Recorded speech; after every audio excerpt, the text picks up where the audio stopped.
and welcome back to the Flag series. I'm Danny. I'm Rowan. I'm non-binary and I use they, them pronouns.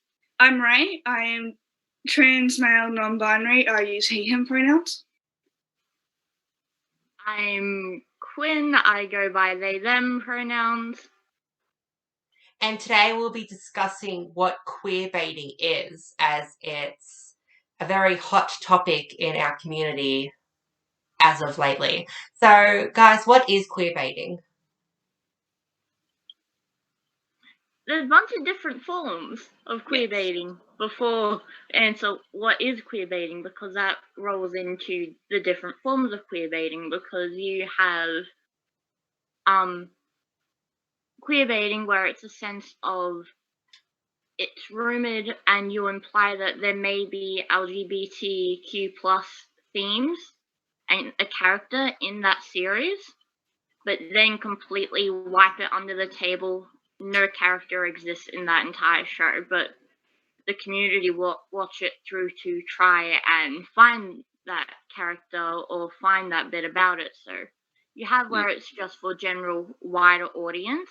Like Quinn was saying before, there's many different ways. There's even one that immediately came to mind in Teen Wolf, where one of them was like, I just need to do something right now, and so I'm just immediately behind, like, yeah, I'll come over, get ready, I need to cuddle up, and nothing happens from that. Even though you know the character that immediately said it, it's a part of the community, the person behind, I'm pretty sure, isn't. I haven't really watched Teen Wolf that much. That's what I was about to complain about. You were talking about the scene where Styles was in direct danger because he thought he was going to die because he's a virgin. And a gay guy behind him, Danny, suggested it. Okay. I didn't know. Styles has just been rumoured to be bi throughout the whole thing. That was the queerbaiting. Because he's made that many jokes and stuff like that about it. Everyone just assumed Styles is bi. That's another different form of queerbaiting. Whether or not even though not directly stating it, actually really just normalizes it in the community, because it's not like this big thing. It's there, which is what the community is. And you have where no LGBT community is present, but they say there is, or it is given, the community is given, but you have positive light where it makes it realistic, and that, hey, yeah, it shouldn't be just this big, oh, I'm gay. Like, it's a normal thing, but you have the flip side of that where it's the case of that they may build up something like a particular romance between two characters of the same sex, but then do a complete 180 turn. Okay. Are there any more forms of queerbaiting? What is it? Well, no, but I want to discuss more about queerbaiting for the term of studios. Yeah, totally.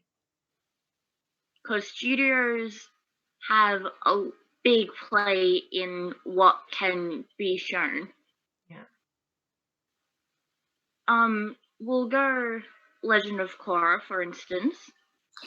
Yep, and I'll just let these two just talk, because I don't know, and I'm going to get, To be fair, in Legend of Korra, they didn't say it. Yeah, it was implied at the very end. But, yeah. Yes, because, well, they wanted to build up the romance as well, the creators of Korra, but Nick said no. Nick is a big content creator for young audiences and a lot of shows, so they have a lot of say over many different favorite TV shows, whether or not you can show certain things or not due to censorship. Yeah, agreed. Korra, the ending happened because the creators of Korra knew after a little bit of a battle whether or not they were going to get a third or fourth season.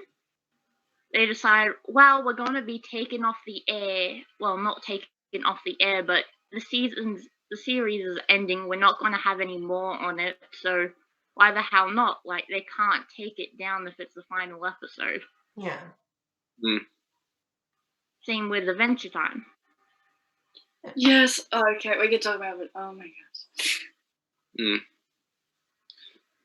But to be fair, Cora, they have continued on in a comic. Yeah. But with Adventure Time, it's kind of hinted all the way through, and they do confirm it at the end. I'm pretty sure. Well, not only that, through interviews and everything else, it was confirmed that two of the characters did have a history of dating each other through interviews, panels. Yeah, then you get to find out. The get-go, but they haven't been allowed to show anything of that because of the big budget over top censorship and studios and But I have seen there's a sequel special series where there's a whole episode dedicated to their relationship. So that would be really interesting to see. Yeah, because I have seen that part, and you get to see that that Marceline actually made the song, and it was about the theme song for it, and the theme song was actually the lyrics changed and up the tempo a bit. It was about the relationship between her and Princess Bubblegum, and it's just so magic. And you get to see it through the whole thing too. Like Marceline's shirt was, and with Princess Bubblegum and stuff like that. So it's hinted out through the whole thing. So it's there. What are some examples in recent years of queerbaiting that come to mind? We've pointed out a couple. So there's a little bit in Teen Wolf, although there is a fair amount of representation in Teen Wolf too. That it's nonchalant, just kind of played off as normal, which is good. Legend of Korra, Adventure Time. Supernatural, Dean and Castiel. Oh, wow. Voltron, Legendary Defenders. Yep. Definitely Voltron. You don't like that one very much, do you, Quinn? No. Well, then it was a case of they built up character romance and tension between these two characters, announced that, hey, one of these characters is gay. Like, one of the cast is gay. Didn't tell anyone, and it's the complete opposite side of the person, someone who's a clone. That's a big plot point, I don't know, but... But isn't one of them already, like, in the community? Isn't, Pidge? Yeah. Yes. Even though that's a grey area for the sole reason of Pidge did it so she could get into the academy again, because she got kicked out.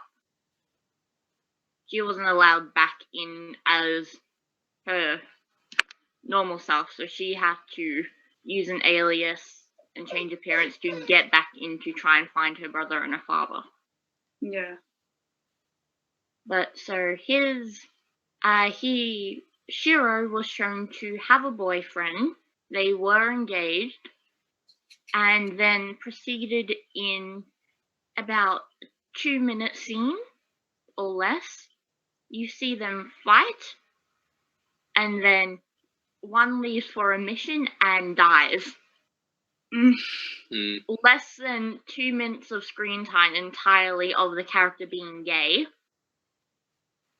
And then at the end, after no relation whatsoever, shows that it got married to some complete random person that you only saw once in the entire 8 seasons. Okay. Last question. How does queerbaiting affect the community? How does it make you feel to see this big build up and then watch whatever it is and there's nothing there? I'd say it can be disrespectful and incredibly frustrating, especially if you've been a major fan of the show. And you identify with that person because of the way that you perceive them. like, if you perceive them, for me, if I perceive a character being trans and then it comes out, oh no, they just like being more masculine. It's like, but I did identify with, because I thought they were this, but it's completely not, and it's completely disrespectful and hurtful for some people in the community. Yeah. And it's kind of distrust and betrayal for certain people as well, because it's a case of, well, you're just trying to get more views and draw in a bigger audience for it, which, and especially from a vulnerable community with very many vulnerable people in it, they want to be able to have something that's safe and will represent them. And you hint at, yeah, this is in it, and there's nothing, and it feels really big disappointment, because it's like, do we not matter to you? Yeah. Plus, I guess from my perspective, it feels like just a cash grab for studios. Yeah. Like, they'll dangle the carrot, and if they nibble at it, and then you get the money, and they quickly take it away. You know, it's like the point. Yeah. And like you said, luckily though, queerbaiting is slowly losing its ground, because there are shows that are actually showing that. Yeah, there's so many like TV series too. There's on Netflix. There's a Dolly Parton one of the episodes it's called Two Doors Down, and it's about a gay couple and one of them coming out and stuff like that. And it shows the whole thing from the mother being not accepting at all to, it's an amazing episode, that episode. Yeah, stuff like that. Shira, Our House is a really good one. Steven Universe has a bunch of representation. Yeah, that was probably one of the more beginning groundbreaking ones, yeah. That finally realized that companies could start breaking out of this overhead bosses mold and have more leeway in what they wanted to create. Yeah. Glee was another one too. Yes, it has been a while since Glee, and there was a bit of queerbaiting in there too. But with those two characters actually at the end getting engaged and actually getting married and having a kid at the end of the final season and stuff like that, it is a big thing for TV and TV series. Yeah. Well, guys, that's all we have time for today. Thank you so much for watching, and tune in next time for more Flag series. Bye, guys. Bye.